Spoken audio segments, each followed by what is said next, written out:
Muy buenas. En este vídeo vamos a explicar cómo se calcularía la capacitancia de un condensador esférico formado por dos cortezas, una corteza interna con carga más Q y una corteza externa con carga menos Q. Los radios externos e internos son conocidos y el condensador está en vacío. Bueno, para calcular la capacitancia de cualquier condensador, directamente vamos a hacer uso de la definición de capacitancia, que se define de forma relacional entre la carga positiva y la diferencia entre las placas internas y externas. Entonces, establecemos A donde está la carga positiva y B donde está la carga negativa.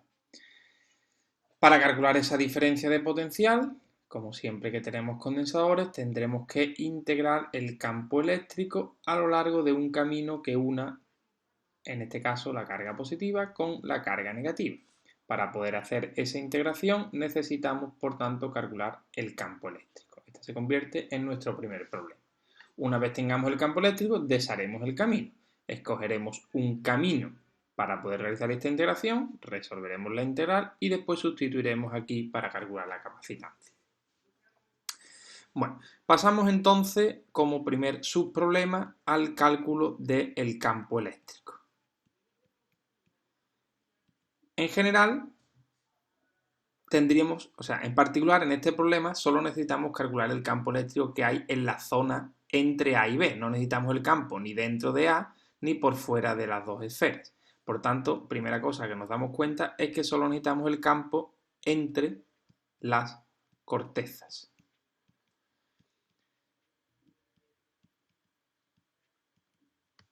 Segundo detalle importante en este problema es que cuando yo aplique en un paso posterior una ley de Gauss en la zona entre las cortezas, solo me va a afectar la carga interna, es decir, el campo generado por la placa externa entre las cortezas, o en la zona que queda entre las dos cortezas, es nulo, debido a que no hay carga eléctrica encerrada. Así que eso directamente me permite decir que el campo total que hay entre las cortezas es el campo que genera solo la carga positiva, ¿vale? Y eso me va a simplificar mucho mi problema. Vale, vamos a ver ahora cómo se calcula el campo eléctrico de esa esfera positiva, que es un problema bastante sencillo que habremos hecho en multitud de ocasiones. Entonces, si consideramos pues que esta es nuestra corteza interior, pues podemos pintar las líneas de campo eléctrico de la siguiente forma. En principio, la carga positiva se va a repartir uniformemente debido a que esto es un conductor y las cargas se van a repeler entre sí hasta distribuirse de forma uniforme y por tanto las líneas de campo eléctrico van a ser líneas que salgan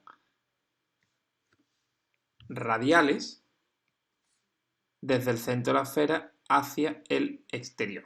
Entonces son líneas que tendrán una pinta aproximadamente como la que estamos marcando en este momento. Esas líneas de campo pues tendrán, en principio, si pensamos en cartesiana, pues todas las coordenadas del espacio, si pensamos en tres dimensiones, pero si escribimos en coordenadas esféricas, ese vector coincide directamente con el vector U sub r, que es radial saliente desde el centro. Establecemos, por tanto, aquí nuestro origen de coordenadas. Una vez tenemos el vector del campo, ya podemos aplicar o escoger, una superficie gaussiana en la que calcular el flujo y posteriormente calcular o aplicar la ley de Gauss. Entonces vamos de nuevo a establecernos un diagrama en el que tenemos, por un lado, tenemos nuestra superficie, nuestra corteza esférica de carga y vamos a pintar la superficie gaussiana, pues por ejemplo, en otro color, en color rojo, y la ponemos concéntrica. Esto es importante, que la superficie gaussiana sea concéntrica. Volvemos a pintar las líneas de campo eléctrico tal y como las pintamos antes. Las líneas de campo eléctrico saldrán radiales a la corteza, vamos a pintar 3 por ejemplo, y nos vamos a pintar también los vectores normales a la superficie, los vectores que llevarán la dirección del vector S. ¿Vale? Perfecto. Vamos ahora, una vez tenemos esta superficie gaussiana, le damos un tamaño y establecemos que esta superficie gaussiana va a tener un radio R variable para poder obtener el campo en distintos puntos, pero R tiene que ser mayor que el radio interior y menor que el radio exterior para trabajar, como digo, en la zona entre las dos cortezas. Pasamos entonces ahora a calcular el flujo que sale a través de la superficie gaussiana roja. El flujo será, por tanto, la integral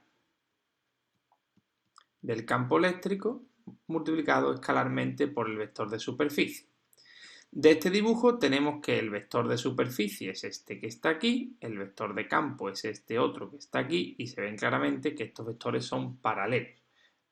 Y entonces podemos poner módulo de uno, módulo de otro, coseno de 0 grados porque son paralelos.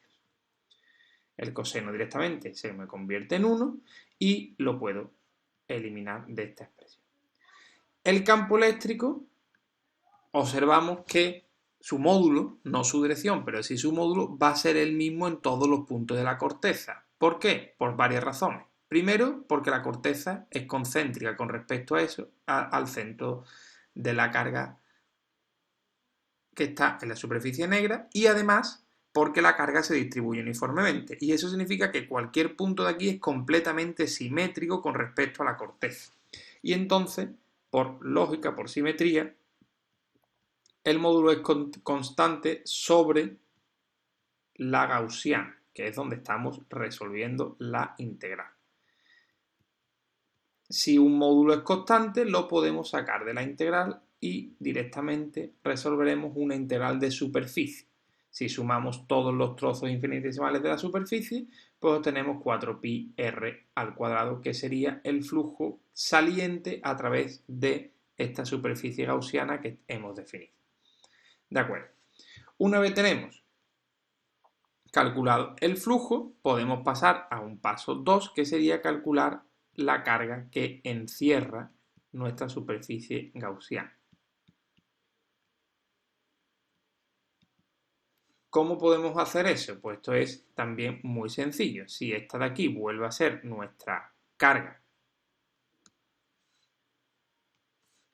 Q, colocar aquí dentro, y nuestra superficie gaussiana, por definición, es externa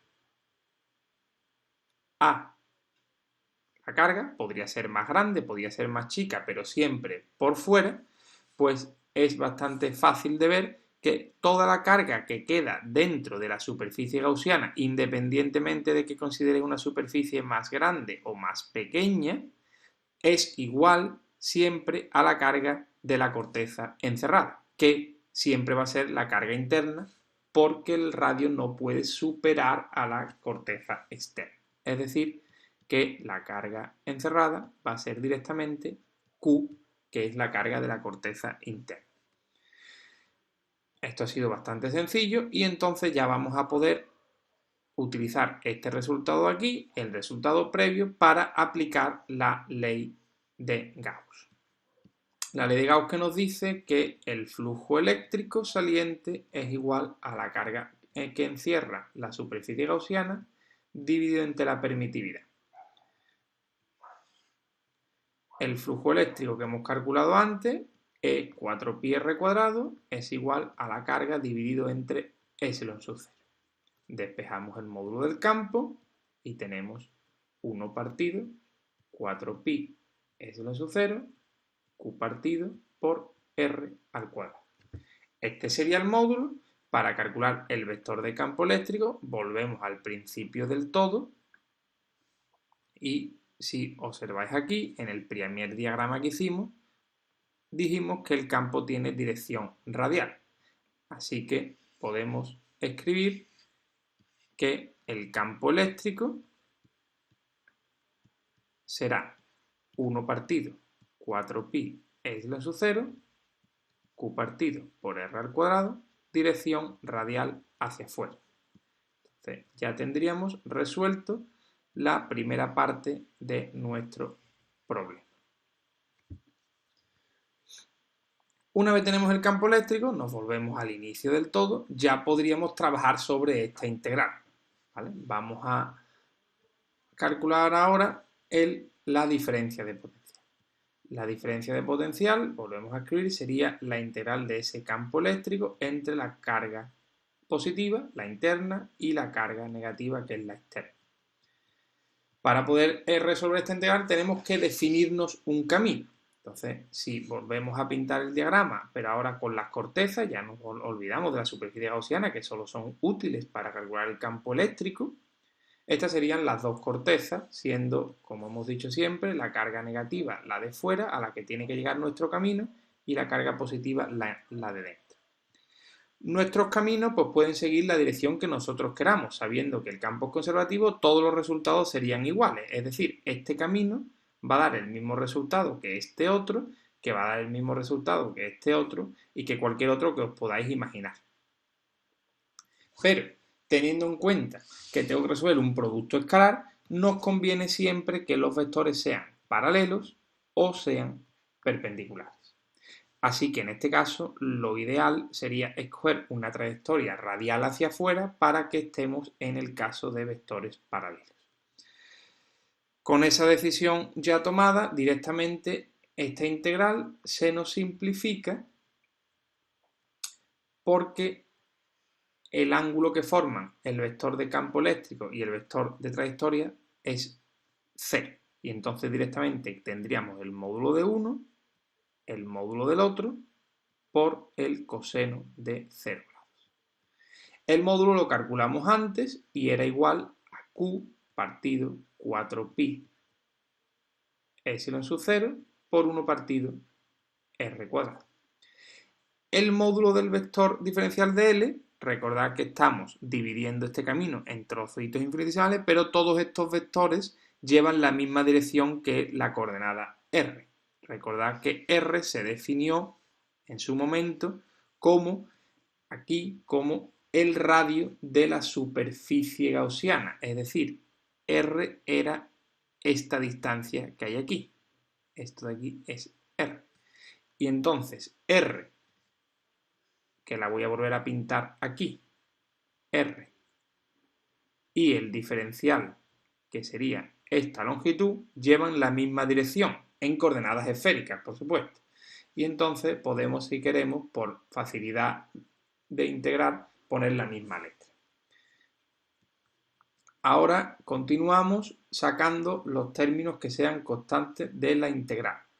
En este caso, la carga es constante, 4pi epsilon sub 0 también va a ser constante, y dejamos dentro de la integral 1 partido r cuadrado diferencial de r. Esto es una integral inmediata que da como resultado menos 1 partido por r, esta sería su primitiva, y esto habría que evaluarlo en a y en b. Ahora es importante que nos paremos, no tenemos que sustituir b donde pone r o a donde pone r, tenemos que sustituir lo que vale r en el punto b y lo que vale r en el punto a, que no es lo mismo que poner una b y una a. R en el punto B, nos volvemos a nuestro diagrama, sería R en la corteza externa y R en el punto A sería R en la corteza interna. Y esos son datos del problema. Esto sería el radio externo y esto sería el radio interno. Continuamos entonces aplicando la regla de Barrow y sustituimos en los límites. Primero tenemos que sustituir en el radio externo y después sustituir en el radio interno. Con cuidado con las operaciones con los signos, y reordenamos la solución para que nos quede los signos un poco más elegantes. 1 partido por R interior menos 1 partido por R exterior. Simplemente nos detenemos un momento en este resultado y nos damos cuenta que como R interior es menor que R exterior, las inversas son o verifican la reacción inversa, es decir, 1 partido por el radio interior es mayor que 1 partido por el radio exterior. y eso nos lleva a concluir que todo este término es mayor que 0. Teniendo en cuenta que la carga es positiva y la constante eléctrica es positiva, nuestra diferencia de potencial nos ha salido también positiva, lo cual eso siempre va a verificarse siempre que calculéis la diferencia de potencial entre la placa positiva y la placa negativa. Bueno, una vez tenemos la diferencia de potencial, nos volvemos de nuevo a nuestro camino. Estábamos calculando la diferencia de potencial y ahora ya directamente podemos sustituir aquí en la fórmula de la capacitancia. Entonces, directamente obtenemos que la capacitancia es igual a la carga en la placa positiva dividida por esta expresión que hemos obtenido aquí, que era Q partido 4pi S lo sub 0 por 1 partido por el radio interior menos 1 partido por el radio exterior. Operamos aquí, eliminamos el valor de la carga y nos queda 4pi epsilon sub 0 en el numerador y en el denominador 1 partido radio interior menos 1 partido radio exterior. Si queremos, aunque esto ya sería una solución válida, podemos operar aquí y nos queda una expresión alternativa que sería esta otra que estoy anotando aquí, que es completamente análoga. Cualquiera de estas dos expresiones sería válida. ¿Vale? Entonces, de nuevo, nos paramos a hacer un análisis. Siempre es bueno cuando uno termine cualquier problema, comprobar la solución y ver qué conclusiones puede sacar. De nuevo, vemos que la carga desaparece de la expresión de la capacitancia. ¿Vale? Lo cual, eso siempre es una buena noticia porque la capacitancia no puede depender de la carga, sino solo de esos parámetros físicos. En segundo lugar, vemos que la capacitancia, cuya expresión final pues la voy a volver a poner aquí para tenerla delante, R interior por R exterior partido radio exterior menos radio interior en faradios, esta sería la expresión de la capacitancia. Vemos que, bueno, es positiva, obviamente, porque el radio exterior siempre es mayor que el radio interior, pero si nos pidiesen aumentar la capacitancia, uno puede, obviamente, decir, bueno, yo aumento el radio interior y el radio exterior juntos. Si aumentamos los dos radios, eso sería la primera opción, si lo queremos aumentar la capacitancia, pero la segunda opción sería disminuir el denominador, y eso sería hacer que el radio interior se aproxime al radio exterior. La primera de las opciones implica un tamaño mayor del condensador y, por tanto, unos conductores más grandes que va a constituir un precio mayor. Sin embargo, esto no hace crecer el condensador ni hace crecer el precio. Por tanto, esta es la solución, digamos, favorita. Pero, igual que ocurre con un condensador de placas planas, esto plantea un desafío. Un desafío en el sentido en el que tendríamos que aproximar los dos conductores sin que lleguen a tocarse. Y como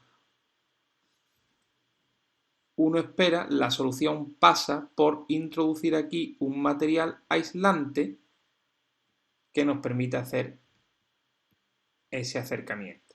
Además, tenemos que tener en cuenta que para poder utilizar estos condensadores necesitamos dos borneras. La bornera exterior será muy fácil de colocar, pero para colocar una bornera interior tenemos que hacer una pequeña perforación en el condensador externo para atravesar este cable, lo cual también lleva aquí un pequeño desafío técnico porque hay que hacer esta perforación sin que toque el conductor externo. Estos son solo aspectos de diseño que no afectan al cálculo porque se ha supuesto que esta perforación es minúscula con respecto al tamaño de la capacidad del conductor. Bueno, pues haciendo un resumen, simplemente para calcular el condensador, lo que hemos hecho es utilizar este esquema mental. Hemos calculado primero el campo eléctrico. Una vez tenemos el campo eléctrico, cogemos un camino paralelo al campo para calcular la diferencia de potencial y lo sustituimos ahí para calcular la capacitancia.